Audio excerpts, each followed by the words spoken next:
여호수아 7장 16절부터 24절까지 말씀입니다. 여호수아는 다음날 아침 일찍 일어나 이스라엘을 지파별로 나오게 했습니다. 그러자 유다 지파가 제비로 뽑혔습니다. 그는 유다 가문을 앞으로 나오게 했습니다. 그러자 세라 가족이 제비로 뽑혔습니다. 그가 세라 가족을 가족별로 나오게 하자 삽디가 제비로 뽑혔습니다. 여호수아가 그 가족을 성인 남자별로 한 사람씩 나오게 하자 유다 지파인 세라의 증손이며 삽디의 손자이며 갈미의 아들인 아간이 제비로 뽑혔습니다. 그때 여호수아가 온 이스라엘과 함께 세라의 아들 아간과 그 은과 외투와 금덩이와 아간의 아들과 딸들 그리고 그의 소, 나귀, 양 그리고 그 장막과 그가 가진 모든 것을 가지고 아골 골짜기로 올라갔습니다. 아멘. 이스라엘 백성들은 크고 거대한 성 여리고 성 정복의 승리의 기쁨이 채 가시기도 전에 작고 초라한 성 아이성에서 씁쓸한 패배를 맛보게 됩니다.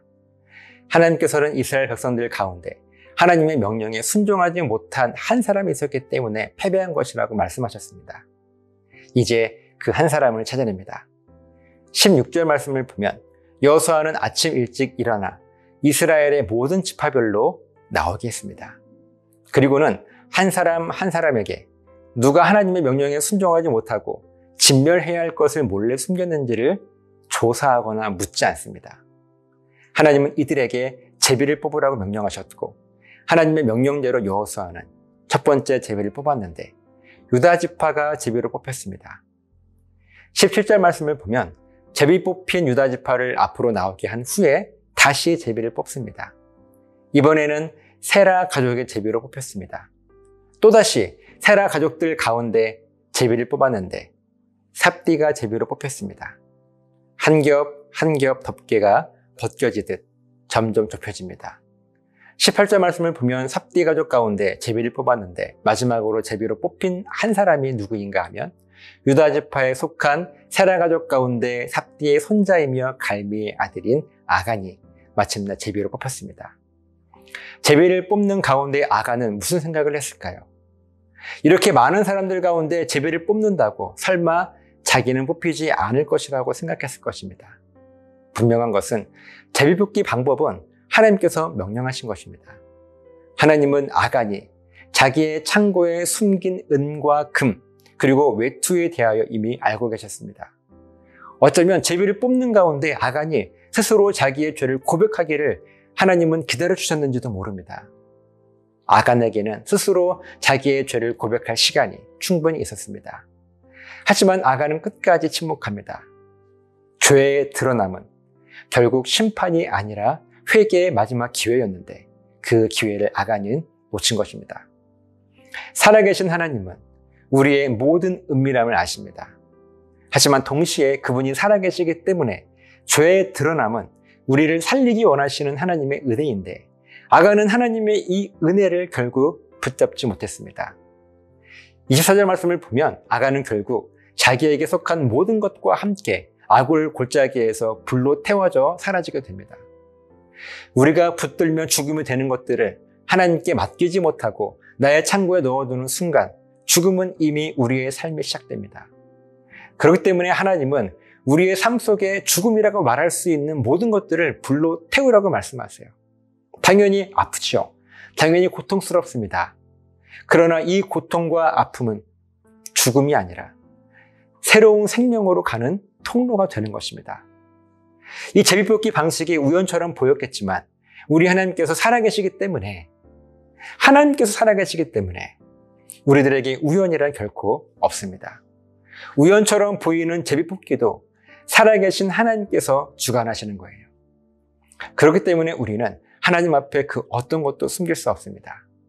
하나님은 이미 모든 것을 알고 계세요. 숨김은 우리를 자유하게 하지 않고 오히려 더 깊은 두려움으로 몰아넣습니다.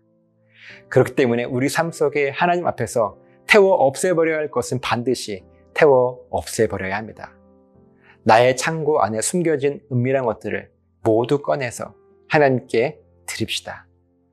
그렇게 진멸시켜야 할 모든 죽음을 태워 없애버립시다.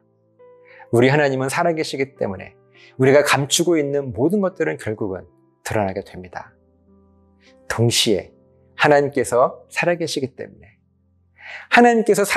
때문에 우리에게 은혜가 되는 것이 있습니다. 살아계신 하나님께서 반드시 우리를 구원하실 것이라고 하는 사실입니다. 바로 그분이 살아계시기 때문에 우리의 모든 죽음은 죽음으로 끝나지 않습니다. 하나님은 우리의 죄가 드러남을 수치로 끝내지 않으시고 결국은 회복과 구원으로 완성시키십니다. 우리가 우리의 의지와 결단으로 불로 태워버린 그 자리에 새로운 구원의 시간들이 시작될 것입니다. 우리 숨기지 말고 태워야 할 것들은 반드시 태워버립시다. 하나님께서 살아계시기 때문입니다. 기도하시겠습니다. 하나님, 우리 하나님 살아계시기 때문에 우리를 벌 주기도 하시고 또한 구원하시기도 하십니다. 하나님의 살아계심에 대한 확신을 다시 한번 점검할 수 있는 우리 모두가 되게 하여 주셨어서 감사드리며 예수님 이름으로 기도합니다. 아멘.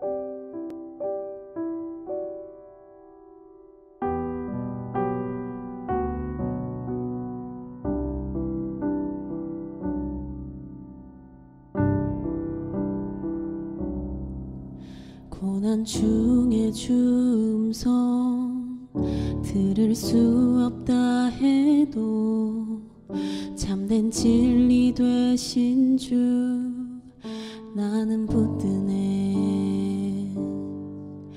폭풍이 몰려와도 험한 길을 간대도 믿음의 두 손 들고 주 신뢰해.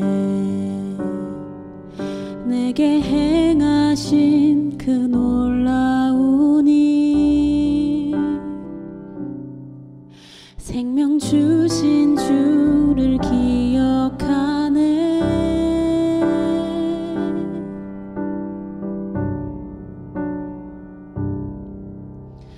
그 사랑이 내려와 날 자유케 하셨네. 영원히 나는 주님의 것,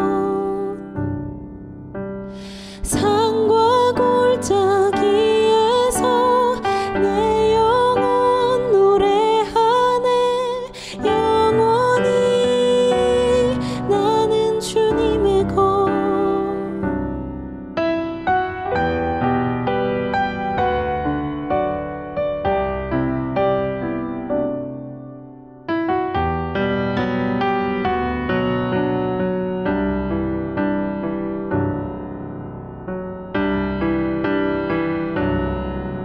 주의 약속이 이루어져 소망이 넘칠 때도 은혜로운 주 손길 느낄 때도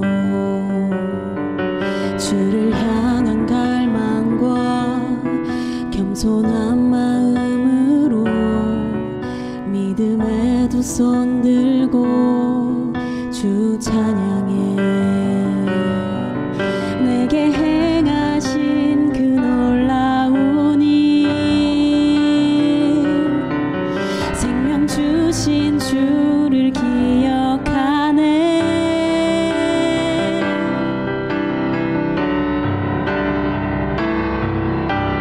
그 사랑이 내려와 날 자유케 하셨네. 영원히 나는 주님의 것, 산과 골짜기에서